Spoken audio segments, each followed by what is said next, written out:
here in Phoenix, Arizona. It's definitely an interesting place to be here, so I'm looking forward to showing you a little bit of the Phoenix freight scene. Hope you enjoy it.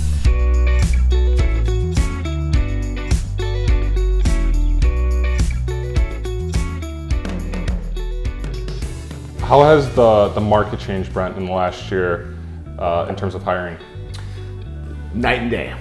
I mean, we were just talking about this, like this time last year, things were rocking and rolling. January 22 was a completely different market because freight was abundant. It was still coming off a strong Q4 in 21. There were still a ton of boats in Long Beach sitting on the water. Everybody was still more what I've always said, servicing, not selling. So this is when you saw sellers really being more account management. Carrier reps were in huge demand because there was such an abundance of freight. We saw that dip shift in March, and it is really not changed since. I would say right now, 90% of the stuff we're working on is sales. 90%. Think about that. And when I say sales, this is roles or people that can generate or turn on new freight. That's been the biggest hurdle for a lot of people. Is it got easy. Real estate got easy, mortgages got easy, freight got easy, recruiting got easy, right? Because it was just that time of season. Now it's really gonna be separation season for a lot of people, because if you can win right now when it's hard, you're gonna win even more when it's easier. So it's kind of a little bit of a cleansing at the moment. What has changed in the 9 years since you started Pinnacle in Phoenix? I mean, 9 years ago, I mean, the most dominant player, and really the only player at the time, was GlobalTrans. I mean, they were obviously the main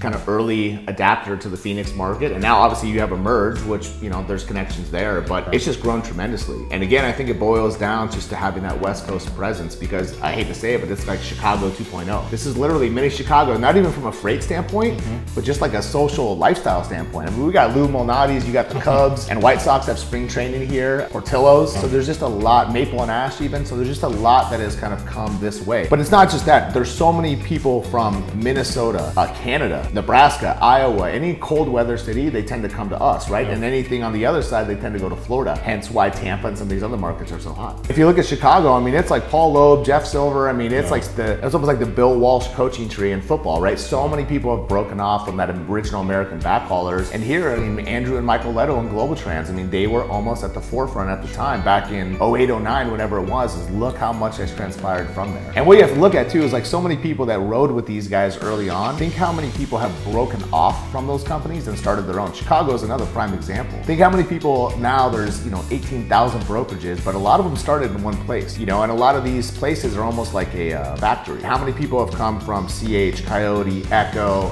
Arrive, some of the bigger names, and then gone off and done their own thing? It's pretty surprising. Yeah, the freight scene's crazy. It seems like every day I see a new brokerage is moving into the Phoenix market. It's pretty wild, but that's really outside of freight. It's all industries. Phoenix is like the hottest place that anybody's moving ever since COVID happened. So. Oh, really? Yeah. Okay. So you've seen ever since there's been like people moving down to Phoenix? Yeah, Okay. It's been crazy. Housing's gone way up. Everybody from California's moving here. I knew that Florida was a huge hub. Like at least a lot of people moved to Florida. Yeah, so we're the second hub. Are you excited about that? Super excited about it. You know, I'm always kind of jealous of like the Chicago market or the Chattanooga market, where you've got a bunch of people that are in freight you can pull from. Where out here, there was a couple big hitters, but besides that, there wasn't a whole lot of like industry camaraderie at all. And so it's really cool to have a lot of people here running freight. What are the reasons that you maybe stuck out as a company that you're able to get more shippers? Like, what are maybe your tips? Why do you believe that Neon was able to grow the way it did? Like most people say, we focus on service, but we really mean it down to the core of what we do. I was always a high service provider for all my clients, so whenever I created Neon, a lot of those different processes we had got put into a macro vision of Neon's processes. We really focus on communication. I tell everybody, we're not a freight company, we're a communication company. That's what we do, that's the value that we provide. So we're highly efficient in all communications, down to the drivers, the dispatchers, to the customers. And so we're very high touch with all of our loads because of that. Are most of your customers local, or like have you seen an increase in the amount of shippers that are coming into this area because of the growing population? Can you tell us more about that? Yeah, there's also new warehouses sprouting up every day. I saw that when I was driving from Vegas. It's crazy. It's awesome because a lot of them are moving from California. It's been great. You know, a lot of our customers are nationwide. We have a pretty good West Coast presence because of our location. And yeah, there's a lot of opportunities that are coming. A lot of the warehouses are still being built, so it's relationships that we're cultivating now to whenever those warehouses are done. We look forward to running a lot of Arizona freight. Yeah.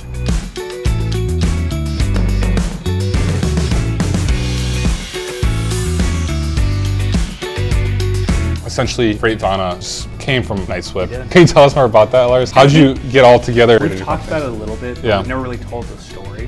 When we did our first FreightWaves article, I think we touched on that. There was a lot of excitement, a lot of intrigue, because 20 some odd people all resigned on the same day, and then you saw on LinkedIn, I think 2 weeks later, we were all at FreightCaviar, and no one knew who FreightCaviar was. But I think where we're fortunate is our entire founding team has a shared experience having worked for Knight-Swift. You know, I'm proud to have worked for Knight-Swift for almost 10 years. Incredible organization. I grew up in the freight industry while I was at Knight-Swift, along with a lot of other great folks who are part of FreightCaviar today. So I think we appreciate our past, but at the same time, we wanted to do and build something that was distinctly different. I want to put it in a positive light because there's truth to that. You know, we're appreciative of where we came from, what we learned, what we did there, but we also want to do something different.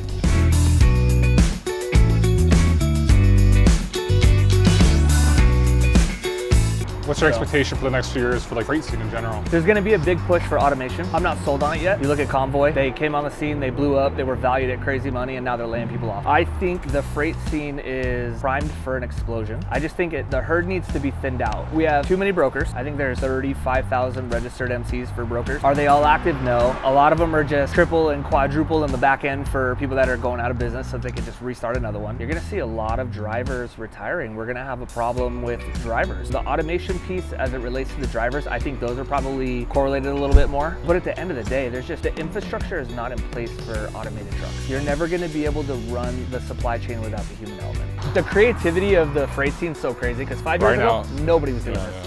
LinkedIn was not used for this. Dude, right now there's a huge market for content creation, which I think like is gonna get probably oversaturated really soon. Real quick. Yeah. But it's still at a point where it's like, if you're making good content, there's a place for you, you know? I mean, I guess whenever you're making first content. to market, right? Like if you're one of the few, you're fine. Yeah. But if you're coming in on the tail end, dude, you have to differentiate yourself, and it has to be quality. Yes. So if you do those two, you're gonna, no matter how saturated it is, even if you look at the freight brokerage industry. I have people that message me and they're like, love your content, and I don't think of it as content. For me, it's just talking shit. Sure, you know, it's like a journal. Yeah. But like then I go back and I read some of that stuff and I'm like, okay, I can see where this is at, but like some motivation. Yeah. You know, it's the crazy thing is I could post something today and somebody else can resonate with it because it just happened to them today. Sure. And so like it's not like, oh, this happened the other day. It's like this is happening right now. And everyone's like, yeah, over here too. When I post a load, 9 out of 10 people are a scammer. So when 90% of the people that call you aren't legit, that's a problem. That's scary. It's crazy. Your compliance better be on point. They are. And the crazy thing is you could find a good guy who's good for 1, 2, 3 loads and then boom, load is stolen. Or they're selling that information to somebody behind the scenes that can duplicate BOL, steal freight, call you with a fake check call in the middle of the night for a fuel advance just because they have your pickup number. There's a lot of opportunity for theft. And if you're not diligent, everybody gets hit at some point. It's just a fact. Yeah.